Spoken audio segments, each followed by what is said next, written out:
Study 3 अध्याय उसका पहला वचन। अतः जब तुम मसीह के साथ जिलाए गए तो स्वर्गीय वस्तुओं की खोज में रहो। तो इसने कहां पर मना किया था? अगर तुम मसीह में जिंदा हो तो क्यों पुराने जीवन में व्यतीत कर रहे हो, क्यों आदि शिक्षा को मान रहे हो? अगर आप 20 वचन को देखेंगे तो यही चीज लिखा हुआ है। अगर तुमने मसीह में जन्म ले लिया है, अगर तुम मसीह में जीवन को जी रहे हो तो पुरानी बातों को क्यों फॉलो कर रहे हो? पुरानी शिक्षा, आदि शिक्षा के लिए तो तुम मर गए हो, और जब मर गए हो तो क्यों पुराने अनुसार जीवन जिता रहे हो? क्यों उनकी विधियों को और उन तमाम चीजों को फॉलो कर रहे हो? क्वेश्चन के साथ वहां शुरू। अब यहाँ 3 अध्याय में पहले वचन में वो किस चीज से शुरू कर रहा है कि अगर तुमने मसीह में जन्म ले लिया है, अगर तुम मसीह में जिलाए गए हो तो स्वर्गीय वस्तुओं की खोज में रहो। ये पहचान है एक्चुअली, जो मैंने स्टार्टिंग में कहा था ना, आपके चर्च जाने से पता नहीं चलेगा, आपके बराबर बाइबल पढ़ने से पता नहीं चलेगा कि आपने मसीह यीशु में जन्म ले लिया है। अगर आपने यीशु मसीह में जन्म लिया है तो उसकी पहली पहचान है कि आप क्या करोगे? स्वर्गीय वस्तुओं की खोज में रहोगे। जैसे अगर आपने संसार में अगर आपने मसीह में जन्म नहीं लिया है तो उसकी पहचान क्या थी? कि आप आदि शिक्षा को मानोगे। अगर आपने मसीह में जन्म नहीं लिया है तो आप आदि शिक्षाओं को भी मान रहे हो, इसलिए जन्म नहीं लिया, तभी के लिए उनकी विधियों को मान रहे हो, तभी के लिए उनके नियम कानून को मान रहे हो। इसका मतलब आपने जन्म नहीं लिया। लेकिन अगर आपने जन्म ले लिया है तो आप मसीह की खोज में रहोगे, यानी कि स्वर्गीय वस्तुओं की खोज में रहोगे। इस संसार की वस्तुओं को नहीं खोजोगे। अगर एक व्यक्ति मसीह में आने के बाद भी इस संसार की वस्तुओं को खोज रहा है, टटोल रहा है, याद रख लीजिए, वो मसीह में आने के बाद भी उसने मसीह में जन्म नहीं लिया। मसीह में आ गया है लेकिन मसीह में जन्म नहीं लिया है। तभी के लिए मैंने स्टार्टिंग में बोला था, मसीह में आ जाना, चर्च में आ जाना, संगति करना, ये अलग चीज है, और मसीह में जन्म ले लेना एक अलग चीज होता है। मसीह में आपका जन्म हो गया है, इससे पहचान आप किससे पहचाने जाएंगे? पहली चीज, आपकी जो खोज रहेगी वो स्वर्गीय खोज रहेगी। आप भूखे रहेंगे, प्यासे रहेंगे परमेश्वर के खोजने की, स्वर्गीय वस्तुओं की खोज के लिए भूखे और प्यासे रहेंगे। आपकी डिजायर रहेगी स्वर्गीय, आपकी चाहत रहेगी स्वर्गीय। आपसे बात करने से सामने वाले को पता चल जाएगा, नहीं, इसका कनेक्शन अभी भी कहीं ना कहीं जुड़ा हुआ है, और वो कनेक्शन स्वर्ग से जुड़ा हुआ है। आप संसारिक लोगों के समान लोगों से बात नहीं करोगे। अगर आपने मसीह यीशु में जन्म ले लिया है तो, अगर आपने मसीह यीशु में जन्म ले लिया है, आप जब लोग आपसे मिलेंगे या आप लोगों से मिलेंगे तो संसारिक लोगों के समान बात नहीं करेंगे, लेकिन आत्मिक लोगों के समान बात करेंगे। जाग रहे हैं? हाँ, ये पहली पहचान है। और अगर आपका जन्म नहीं हुआ है तो आप सबसे पहली चीज पुराने नियम को फॉलो कर रहे हो और करते चले जाओगे। नए नियम को भी मानोगे, पुराने नियम को भी मानोगे, पुरानी विधियों को भी अमल करोगे, नए नियम की विधि को भी अमल करोगे। इसका मतलब अभी आप मसीह में आए हैं लेकिन मसीह में जन्म नहीं लिए। मसीह में आना अलग होता है, मसीह में जन्म लेना अलग होता है। इस चीज को समझ लीजिएगा अच्छे से। ठीक, वापस पढ़ेंगे 3 अध्याय का पहला वचन। जब तुम मसीह के साथ जिंदा हो गए हो, जिलाए गए हो, तो स्वर्गीय वस्तुओं की खोज में रहो। स्वर्गीय वस्तुओं की खोज में रहो। संसार की, पृथ्वी की बातों को मत खोजो। आज सोचें, विचार करें कि आपकी खोज कहां पर है, किस चीज को खोज रहे हैं। जवान भाई और बहन किस चीज को खोज रहे हैं? अच्छी नौकरी को खोज रहे हैं, अच्छे बिजनेस शुरू करने की खोज में लगे हुए। अच्छी नौकरी मिल जाए, अच्छी पत्नी मिल जाए, अच्छी लड़की मिल जाए, अच्छा घर मिल जाए, इसकी खोज में लगे हुए। संडे को चर्च चले जाते हैं और बाकी टाइम इन चीजों को खोजते रहते हैं। अभी आप मसीह के पास आए हैं, मसीह में जन्म नहीं लिए हैं। जब एक व्यक्ति का मसीह में जन्म हो जाता है ना, तो वो मसीह की खोज में रहता है, स्वर्गीय खोज में रहता है, स्वर्गीय वस्तुओं की खोज में रहता है। लेकिन मसीह में आने के बाद अगर आप इसकी खोज, उसकी खोज, कोई सरकारी नौकरी, कोई प्राइवेट नौकरी, कोई ये बिजनेस, कोई वो बिजनेस, कोई अमके और ढमके, इन सब चीजों में लगा हुआ है, तो आप समझ जाइएगा कि वो अभी मसीह में है लेकिन मसीह में जन्म नहीं लिए हैं। क्योंकि जिस व्यक्ति का जन्म हो जाता है वो स्वर्गीय वस्तुओं की खोज में लग जाता है। क्या है स्वर्ग में? वापस आगे पढ़ेंगे। जहां मसीह विद्वान है, मसीह सब कुछ है, परमेश्वर के दाहिने ओर बैठा है। जाग रहे? हाँ, खोजो, टटोलो, परमेश्वर के पीछे भागो। क्या है स्वर्ग में? मेरे लिए क्या रखा हुआ है? मेरे लिए क्या प्रतिफल है? कौन सी चीजें हैं जो मुझे स्वर्ग जाने से रोक सकती हैं? क्या होगा स्वर्ग में? हर एक स्वर्गीय वस्तुओं से जुड़ी हुई चीजों का अध्ययन करो, जानो, सीखो, समझो, दिन रात ध्यान करो। ये चीजें दर्शाती हैं कि आपका मसीह में जन्म हो गया है। जाग रहे? आप एक इंडियन खिलाड़ी को देखते हैं ना, अभी वर्ल्ड कप चल रहा है, तो आप खिलाड़ियों को देखते हैं तो जितनी देर तक ये सीरीज चलती रहती है ना, तब तक इन लोग के दिमाग में यही रहता है, पिच कैसी होगी, स्पिनर को मदद मिलेगी, फास्ट बॉलर को मदद मिलेगी, कैसे बैटिंग करना है, किसके ओवर को सूटना है, किसके ओवर को हमको निकाल देना है, बस टिके रहना है, बस किसके ओवर में ज्यादा रिस्क नहीं लेना है, किसके ओवर में ज्यादा सिक्सेस मारना है, किसके ओवर को अपने को अटैक करना है। यही सारा चलता रहता है। कौन सा फील्डिंग कहां लगाएंगे, उसको कैसे आउट करें, इसको ये करें, यही सब उनके दिमाग में चलता रहता है। क्यों चलता रहता है? क्योंकि उनका सिलेक्शन कहां पर हो गया है? 11 प्लेयर में हो चुका है, और अब 11 प्लेयर लोग सब एक ही चीज की खोज करते रहते हैं, सामने वाली टीम को कैसे हराएं। सामने वाली टीम भी यही सोचती रहती है, और ये वाली टीम भी इन्हीं को सोचती रहती है, यही सोचती रहती है, सामने वाले को कैसे हराएं। जाग रहे हैं? ये चीजें दर्शाती हैं, ये खोज दर्शाती हैं। अगर आपका सिलेक्शन हुआ है, और अगर आप कोई प्लान ही ना बनाओ, कोई योजना ही ना बनाओ, कोई योजना ही ना बनाओ, आप कहलाएंगे इंडियन? नहीं कहलाएंगे। जाग रहे हैं? समझ में आ रहा है? हाँ, तो अगर एक व्यक्ति का मसीह में जन्म हो गया है, तो आपको स्वर्गीय वस्तुओं की खोज करना है जहां पर मसीह विद्वान है। पुरानी चीजें, पुरानी बातें या पुरानी आदि शिक्षाएं विद्वान नहीं है, परंतु मसीह विद्वान है। मसीह महान है, और वो मसीह परमेश्वर के दाहिने ओर जाकर के बैठा है। ठीक। दूसरा, पृथ्वी पर की नहीं पर स्वर्गीय वस्तुओं पर ध्यान लगाओ। पृथ्वी पर की नहीं परंतु स्वर्गीय वस्तुओं पर ध्यान लगाओ। अभी सबसे पहले खोजने को बोला, अभी वापस ध्यान लगाने को बोला। बहुत बार लोग खोज लेते हैं, पता कर लेते हैं, और उसके बाद क्या करते हैं? भूल जाते हैं, फिर वापस संसारिक काम को करने लगते हैं। लेकिन परमेश्वर का वचन, विशेषकर पौलुस वापस बोल रहा है, एक काम करो, खोज लिए ना, अब उसी में ध्यान लगाओ, उसी में ध्यान लगाओ। आपको पता है, वचन को पढ़ने से आपके पास प्रकाशन नहीं आता, वचन को ध्यान करने से प्रकाशन आता है। आपको पता है, वचन को पढ़ने से आप चंगे नहीं होते, लेकिन बाइबल बताती है, नीति वचन की किताब में लिखा हुआ है कि वचन को ध्यान करने से एक व्यक्ति चंगा हो जाता है। वचन को पढ़ने से चंगा नहीं होगा, वचन का ध्यान करने से एक व्यक्ति चंगा हो जाता है। अगर कोई बीमार है, अगर कोई निर्बल है ना, तो उसको वचन पढ़ना नहीं है, वचन को ध्यान करना लगो। वो वचन पे ध्यान करना उसके जीवन में, उसके बाइबल बताते हैं, उसके पूरे शरीर के चंगा होने का कारण बन जाता है। वचन को पढ़ना नहीं, वचन को ध्यान करना। हम लोग वचन को अभी पढ़ नहीं रहे, हर एक वचन को ध्यान कर रहे हैं, अध्ययन कर रहे हैं। ये प्रचार नहीं चल रहा, ये टीचिंग नहीं चल रहा है। हाँ, आने वाले टाइम में अपन इन्हीं वचनों से लोगों को सिखा सकते हैं, लोगों को टीच कर सकते हैं, क्योंकि आपको मालूम है आपने उस वचन से क्या, उसका वचन का मीनिंग क्या है, उस वचन का अध्ययन क्या है, तो आप लोगों को शिक्षा दे सकते हैं, आप लोगों को टीच कर सकते हैं। 4 बिंदु बना करके इन्हीं से आप प्रचार कर सकते हैं, और उस प्रचार को कोई काट नहीं सकता, उस प्रचार के ऊपर कोई ऑब्जेक्शन नहीं कर सकता कि नहीं, ऐसा नहीं है। क्यों? क्योंकि आपने उस वचन को ध्यान किया है, आपने उस वचन पर अध्ययन किया है। इसीलिए पहली चीज खोज करो वचन की, स्वर्गीय वस्तुओं की। दूसरा भाग में लिखा है, उसी स्वर्गीय वस्तुओं पर क्या करो? अब ध्यान लगाओ। आज आपका ध्यान कहां लगा है?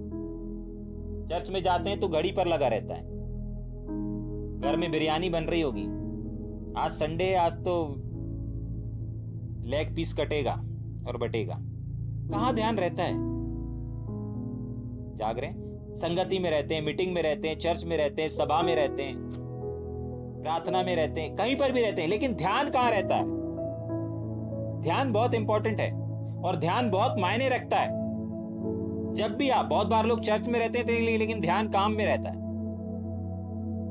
रहेंगे चर्च में, शरीर यहां पर है, लेकिन ध्यान कहीं और रहता है। जाग रहे? समझ में आ रहा है?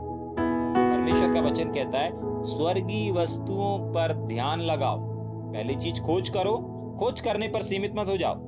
आपने पा लिया, आपको समझ में आ गया स्वर्ग में क्या है, स्वर्ग में कौन कौन बैठा है, सिंहासन पे कौन कौन बैठा है। हमने भैया अध्ययन कर लिया, परमेश्वर के सिंहासन के सामने 7 दीपक जल रहे हैं। उस दीपक को भी हमने देख लिया कि वो 7 दीपक 7 आत्माएं हैं। फिर हमने उस 7 आत्माओं के नाम को भी हमने खोज लिया। स्वर्ग में ये है, स्वर्ग में वो, इन सारी चीजों को आपने देख लिया। लेकिन उसके बाद पिक्चर खत्म नहीं होती। अपनी खोज समाप्त मत कर दो। ठीक है, खोज समाप्त हो गई है, अब ध्यान लगाए रहो। खोज करने से आप बोल सकते हैं खोज खत्म हो गई। हमको मालूम है 7 दीपक क्या है, हमको मालूम है 7 वाचाएं क्या है, हमको मालूम है उन 7 दीपकों के नाम क्या है, हमको मालूम है उन 7 सिंहासनों के नाम क्या है, हमको मालूम है उस परमेश्वर के आसपास कौन कौन लोग बैठे, हमको सब मालूम। हमने स्वर्गीय वस्तुओं की खोज कर लिया है, स्वर्गीय वरदान की खोज कर लिया है, कैसे होंगे, कैसी देह होगी, हमने सब देख लिया। पुनरुत्थान की देह के बारे में देख लिया हमने, मरने के बाद भी एक जीवन है, हमने सबको देख लिया। लेकिन अगर देख लिया है तब भी आपको रुकना नहीं है, तब भी आपका ध्यान स्वर्गीय वस्तु से हटना नहीं चाहिए। पता है क्यों बोल रहा है परमेश्वर का वचन ध्यान लगाने के लिए? जाग रहे हैं? जाग रहे हैं? हमारा जहां ध्यान रहेगा ना, हमारा वहां पर मन लगा रहेगा, हमारा फोकस वहां पर रहेगा, हम उस ओर बढ़ेंगे। आपका जहां ध्यान ही नहीं लगा है, आप उस चीज में सफल कैसे हो सकते हैं? आपको और हमको जाना स्वर्ग है, और अगर स्वर्ग की खोज ना करें, स्वर्गीय वस्तुओं की खोज ना करें, स्वर्गीय वस्तुओं की ओर ध्यान ना लगाएं, तो कैसे हम वहां पर पहुंच पाएंगे? नहीं पहुंच पाएंगे। हम जाना तो चाहते हैं लेकिन ध्यान लगाना नहीं चाहते। हम कुछ पाना तो चाहते हैं बट खोना नहीं चाहते। आप अगर ध्यान लगाएंगे ना तो कहीं से तो ध्यान हटेगा आपका। आप किसी चीज को खोज करेंगे ना तो किसी चीज की खोज को खत्म करना पड़ेगा। आजकल लड़का लड़की एक दूसरे को खोजते रहते हैं, नौकरी जॉब को खोजते रहते हैं, अच्छे रिश्ते को खोजते रहते हैं, अच्छी गर्लफ्रेंड को खोजते रहते हैं, अच्छे बॉयफ्रेंड को खोजते रहते हैं, अच्छी सरकारी नौकरी को खोजते रहते हैं, अच्छे कंफर्ट को भी खोजते रहते हैं। तो जब आपको स्वर्गीय वस्तुओं की खोज करना है तो किसी खोज को तो खत्म करना पड़ेगा, तब तो आप किसी नई खोज को शुरू कर पाएंगे। एक साथ आप सारी चीजों को नहीं कर सकते। एक साथ आप बिजनेस की भी खोज कर रहे हैं, एक साथ आप लड़की की भी खोज कर रहे हैं, एक साथ आप नौकरी की भी खोज कर रहे हैं, और एक साथ आप स्वर्गीय वस्तुओं की भी खोज कर रहे हैं। ये संभव नहीं है। बाइबल बताती है, तभी के लिए मत्ती रचित समाचार में लिखा है कि पहले मेरे राज और धर्म की खोज करो, तब सारी वस्तुएं मिल जाएंगी। यही चीज तो परमेश्वर पौलुस भी यहां पर बता रहा है। आज लोग खोज गलत रहे ना, मसीह को छोड़ करके संसारिक इस पृथ्वी की चीजों को खोज रहे हैं, और पृथ्वी की चीजों के लिए साफ मना किया दूसरे वचन में। वापस पढ़ेंगे क्या? कुलुस्सियों 3 उसके 2 वचन में लिखा है, पृथ्वी पर की वस्तुओं की खोज मत करो, पृथ्वी पर की वस्तुओं पर ध्यान मत करो, मत करो। साफ लिखा है पृथ्वी पर की नहीं। क्या नहीं? ध्यान मत लगाओ। क्या नहीं करो? खोज मत करो।